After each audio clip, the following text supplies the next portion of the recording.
Keluarga korban ambruknya Pondok Pesantren Al-Khozini, Kabupaten Sidoarjo, Jawa Timur berusaha masuk ke area reruntuhan musola yang roboh. Mereka kecewa lantaran menilai proses pencarian korban lambat.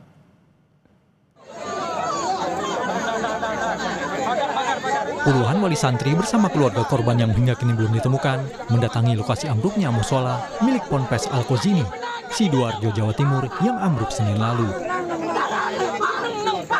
Sempat terjadi ketegangan antara keluarga korban dengan aparat gabungan. Mereka kecewa lantaran menilai tim SAR gabungan lambat melakukan evakuasi dan pencarian korban.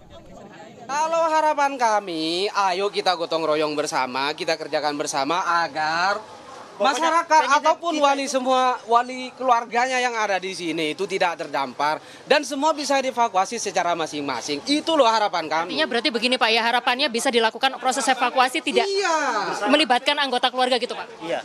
Pokoknya semuanya kita ikut berpartisipasi ke sana. Kalau hanya begini, kapan itu loh, kapan? Ini sudah dikubur semua. Struktur bangunan yang labil dan mudah roboh diakui oleh pakar teknik sipil ITS Muji Himawan menjadi penyebab tim SAR gabungan penuh kehati-hatian dalam memfungsikan alat berat yang sudah digunakan. Muji menjelaskan pada keluarga korban tentang kondisi bangunan yang dinilai labil, di mana kondisi tersebut membahayakan kondisi tim SAR dalam penyelamatan korban. Tetapi kita tidak bisa leluasa karena bisa masuk belum tentu bisa keluar. Ini Basarnas sudah koordinasi terus sama kami. Setiap ada lokasi yang bisa diakses, mereka minta tolong kita bagaimana kondisinya.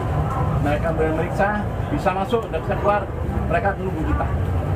A1 ini sudah kita kuasai. A2 sudah mulai kita akses juga. Saya sudah mencoba menstabilkan reruntuhan. Jangan sampai kita gempur.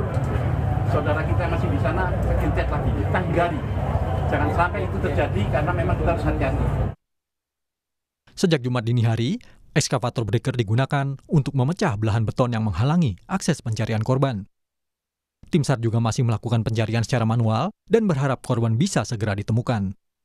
Menggunakan ekskavator, menggunakan alat berat, itu kemudian jika kemudian terlihat ada korban, kami dapat melihat secara visual, maka menggunakan alat berat akan dihentikan sementara untuk proses evakuasi korban yang sudah terlihat tadi. Setelah nanti ini sudah terevakuasi, maka nanti menggunakan alat berat itu akan dilaksanakan kembali. Karena memang penggunaan alat berat itu sebenarnya tidak kemudian harus untuk cepat-cepat membabat. Kapolda Jawa Timur Irjen Nanang Afianto memastikan segera melakukan penyelidikan ambruknya musola Ponpes usai seluruh korban ditemukan. Karena kan kita harus tahu konsep membangun itu kan tidak ujuk-ujuk dari atas, semua ada dari bawah dulu. Nah inilah yang harus kita lihat nanti. Tapi yang jelas tetap nanti akan melakukan kegiatan proses, tapi yang utama sekarang ini adalah masalah kemanusiaannya dulu. Ya. Proses untuk mengusut siapa yang akan bertanggung jawab gitu Pak? Ya nanti, kan ini kan belum selesai. Ada unsur kriminalnya nggak Pak? Kenapa? Ada unsur kriminalnya nggak Pak? Nanti kita lihat dulu dari proses itu. Pelaksanaan sholat goib dan doa bersama digelar di musola Pondok Pesantren Ibnu Khalil Bangkalan, Madura, Jawa Timur. Bagi mereka, para korban meninggal dunia, musibah ambruknya musola Pondok Pesantren Al-Khozini Sidoarjo merupakan para syuhada.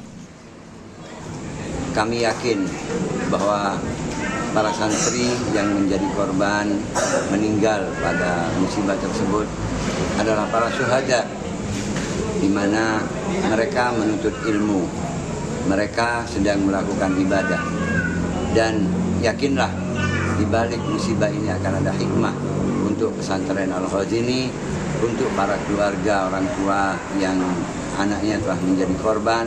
Allah telah anugerahkan, sediakan anugerah dan hikmah yang luar biasa. Hingga Sabtu pagi, tim SAR berhasil mengevakuasi 104 orang selamat dan 14 orang meninggal dunia.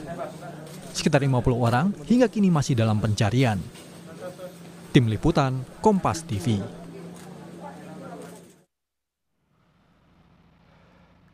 Kita akan bergabung dengan jurnalis Kompas TV, Alfian Rahman, dan juru kamera Andika Pratama di lokasi kejadian ambruknya musola Pondok Pesantren Al-Khozini, Sidoarjo, Jawa Timur. Selamat siang, Alfian. Apa rencana tim SAR dalam pencarian hari ini dan bagaimana komunikasi tim SAR dengan keluarga korban sejauh ini terkait rencana pencarian? Ya, selamat siang Imron dan juga saudara. Rencana tim SAR dari informasi yang kami dapatkan tadi dari Ketua BNPB Suharyanto memang hari ini fokus untuk proses pengangkutan dari puing-puing reruntuhan yang ada di beberapa sektor. Ada 4 sektor di TKP tersebut, ada A1, A2, A3, dan A4. Ini harus diangkat terlebih dahulu begitu reruntuhannya untuk dapat mengidentifikasi lebih lanjut ada atau tidak potensi korban tambahan. Tapi informasi yang baru saja kami dapatkan, Imron dan juga saudara, masih ada beberapa korban yang sudah terdeteksi begitu keberadaannya, ada beberapa titik korban, dan ini proses terus berlangsung selama 24 jam non-stop. Pihak tim SAR gabungan ini masih bekerja keras berupaya untuk pertama adalah memindahkan puing-puing atau bangunan yang menghimpit atau membuat evakuasi berjalan lambat. Sementara untuk tempat saya melaporkan saat ini, Imron dan juga saudara, ini merupakan posko gabungan di mana selain menjadi pusat informasi bagi tim SAR terkait hasil evakuasi harian, di sini juga menjadi pusat informasi bagi keluarga korban yang menunggu. Juru kameramen saya, Andika Pertama, akan menunjukkan kepada Anda, Imron dan juga saudara, kondisi terkini dari posko gabungan yang ada di Ponpes Al-Khosini, Buduran, Sidoarjo. Di sini kian hari kian bertambah banyak keluarga dari korban yang datang karena dari Basarnas sendiri maupun BNPB sudah merilis data pasti, yaitu ada 118 orang yang berhasil dievakuasi, di mana 104 diantaranya ini selamat, sementara 14 orang lainnya meninggal dunia, dan diprediksi masih ada 49 orang yang berada di dalam reruntuhan tersebut. Tapi BNPB tidak dapat memastikan apakah dari 49 orang yang belum diketahui keberadaannya ini semua berada atau tertimbun di TKP. Dari konferensi yang berlangsung sekitar pukul 9 pagi waktu Indonesia bagian Barat tadi, ada beberapa poin yang dibahas, yaitu yang pertama fokus pencarian pertolongan korban. Ini pihak tim SAR mengkonfirmasi bahwa tim SAR akan bekerja secara cepat tanggap untuk terus mengevakuasi dan juga mencari korban-korban yang masih ada dalam reruntuhan. Selain itu juga menyiagakan personel selama 24 jam. Terdata hingga saat ini tidak kurang dari 400 personel disiapkan, termasuk juga di dalamnya ada relawan gabungan yang berusaha bersama-sama untuk mencari keberadaan korban. Terkait psikososial dari keluarga korban sendiri, Imron dan juga saudara, ini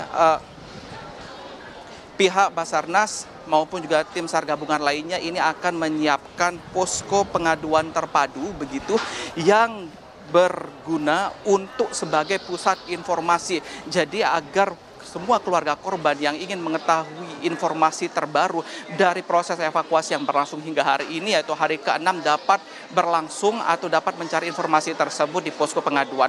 Untuk posko pengaduan sendiri rencananya akan ditempatkan di beberapa tempat. Selain di TKP sendiri, ada juga posko pengaduan dari keluarga yang akan ditempatkan di RS Bayangkara, Polda Jawa Timur, ini untuk mempermudah proses pendataan jika memang ada keluarga yang belum melakukan pendataan atau pengambilan uji sampel mortem untuk penyocokan dari proses identifikasi dari korban yang ditemukan. Sejauh ini sudah ada 14 orang yang dinyatakan meninggal, 5 diantaranya sudah dapat diidentifikasi dengan sempurna begitu identitasnya, sementara 9 lainnya ini masih dalam proses, di mana tim DVI Polda Jawa Timur sendiri sudah mengambil sebanyak 57 sampel DNA, termasuk juga 9 sampel DNA korban, dan kemudian dikirim ke laboratorium forensik yang ada di Jakarta. Dan informasi yang kami dapatkan tadi butuh waktu hingga 1 hingga 2 minggu untuk proses ekstraksi dari sampel DNA tersebut. Ini salah satu cara primer yang digunakan untuk mencari hasil ekstraksi dari sampel, namun ada juga beberapa cara lainnya seperti sidik jari dan juga gigi. Seperti itu, Imron.